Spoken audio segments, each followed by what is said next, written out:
ఇవాళ ఖమ్మం జిల్లాలో సీఎం రేవంత్ రెడ్డి పర్యటించనున్నారు. మధ్యాహ్నం 3 గంటలకు జగన్నాథపురానికి సీఎం చేరుకోనున్నారు.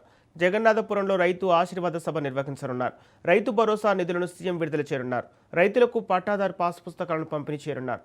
ఇక సీఎం రేవంత్ పర్యటనకు సంబంధించి మరింత సమాచారాన్ని మా ప్రతినిధి ఉపేంద్ర అందిస్తారు. సీఎం రేవంత్ రెడ్డి ఆశీర్వాద సభకు ప్రత్యేకంగా ఏర్పాట్లు జరిగాయి. ఏదైతే ఖమ్మం జిల్లా మధిర నియోజకవర్గం చింతకాని మండలం మట్కేపల్లి క్రాస్ రోడ్డు వద్ద అయితే ఈ బహిరంగ సభను అయితే ఏర్పాటు చేస్తున్నారు. దీనికి సంబంధించి ఇప్పటికే అన్ని ఏర్పాట్లు కూడా పూర్తి చేసిన పరిస్థితి అయితే జిల్లాలో కనిపిస్తుంది. ప్రధానంగా వివిధ పక్క జిల్లాల నుంచి కూడా భారీగా జనాన్ని సమకరించేందుకు అయితే ఏర్పాట్లు అయితే చేస్తున్నారు. ఇక్కడికి సంబంధించినటువంటి ప్రతి ఏర్పాట్లు ఎక్కడ కూడా ఎటువంటి అవాంఛనీయ ఘటనలు చోటు చేసుకోకుండా ప్రత్యేకంగా ఏర్పాట్లు చేస్తున్న పరిస్థితి కనిపిస్తుంది. వాస్తవానికి ఈ నెల 30న జగన్నాథపురం రైతు ఆశీర్వాద సభ నిర్వహించాల్సిన పరిస్థితి అయితే ఉంది. ఈ నేపథ్యంలోనే అటు భారీ వర్షాల నేపథ్యంలోనే ఈ సభను అయితే రద్దు చేశారు. ప్రధానంగా ఆ సభను మళ్ళీ కూడా ఇటు వర్షాలు అంటే మందగించడంతో మళ్ళీసారి ఈ సభను అయితే నిర్వహించాలని చెప్పేసి అటు కృతనిశ్చయంతో ఉన్నటువంటి ప్రభుత్వం ప్రత్యేకంగా ఏర్పాట్లు కూడా చేస్తుంది. ఇక్కడ దాదాపుగా ఇప్పుడు 2 లక్షల మంది రైతులతో పాటు ఇటు మహిళా సంఘాలకు సంబంధించిన వారందరూ కూడా వచ్చే విధంగా కూడా ఈ సభ ఏర్పాట్లు అయితే చేశారు. ఇప్పటికే ప్రత్యేకంగా మహిళలకు అదేవిధంగా పురుషులకు ప్రత్యేకంగా ఏర్పాట్లు అంటే సిట్టింగ్ ఏర్పాట్లను కూడా ఏర్పాటు చేసిన పరిస్థితి కనిపిస్తుంది. దాదాపుగా ఈ సభ ద్వారా ఏదైతే ఇప్పటికే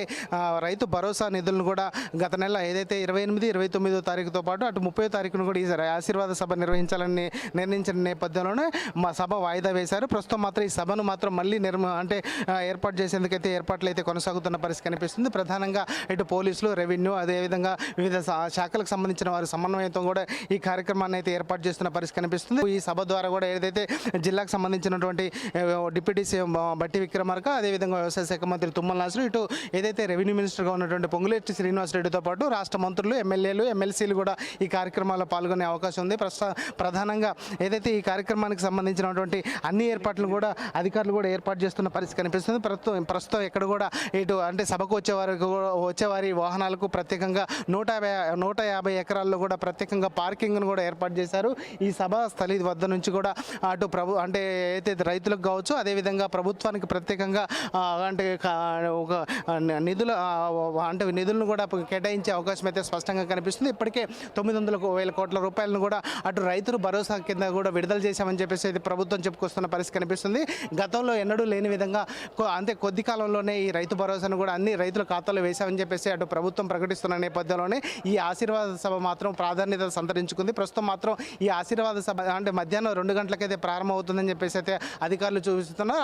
ఆ దిశగా కూడా ఇప్పటికే ఏర్పాట్లు చేశారు. సీఎం రేవంత్ రెడ్డి ప్రత్యేకంగా హెలిప్యాడ్లో కూడా వచ్చేందుకు కూడా ఏర్పాటు చేశారు. ప్రత్యేకంగా 2 హెలిప్యాడ్లను కూడా ఇక్కడ అంటే ఏర్పాటు చేసిన పరిస్థితి కనిపిస్తుంది.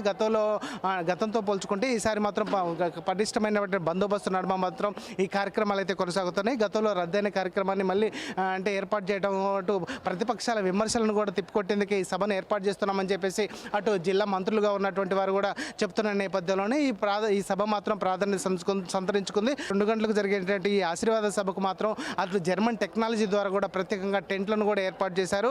అదేవిధంగా 150 బస్సుల ద్వారా కూడా ప్రత్యేకంగా మహిళలను అదేవిధంగా రైతులను భారీగా ఇక్కడికి సమీకరించేందుకు అయితే ఏర్పాట్లు అయితే చేశారు.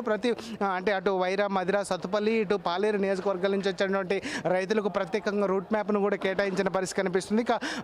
గట్టి బందోబస్తు నడుమ అటు పోలీసులు అదేవిధంగా అయితే వివిధ శాఖల సమన్వయంతో మాత్రం ఈ సభను సజావుగా నిర్వహించేందుకైతే అన్ని ఏర్పాట్లు చేశారు. ప్రస్తుతం మాత్రం ఈ సభ ఏర్పాట్లు అయితే పూర్తి అయ్యాయని చెప్పుకోవచ్చు.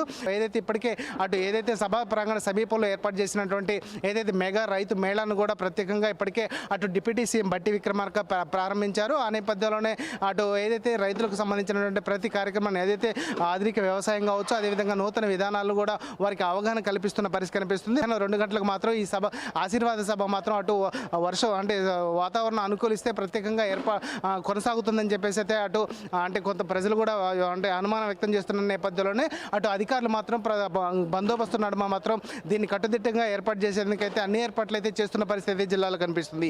ఇది ఇక్కడ తాజా పరిస్థితి. కెమెరా పర్సన్తో ఉపేందర్, రాజ్ న్యూస్, ఖమ్మం.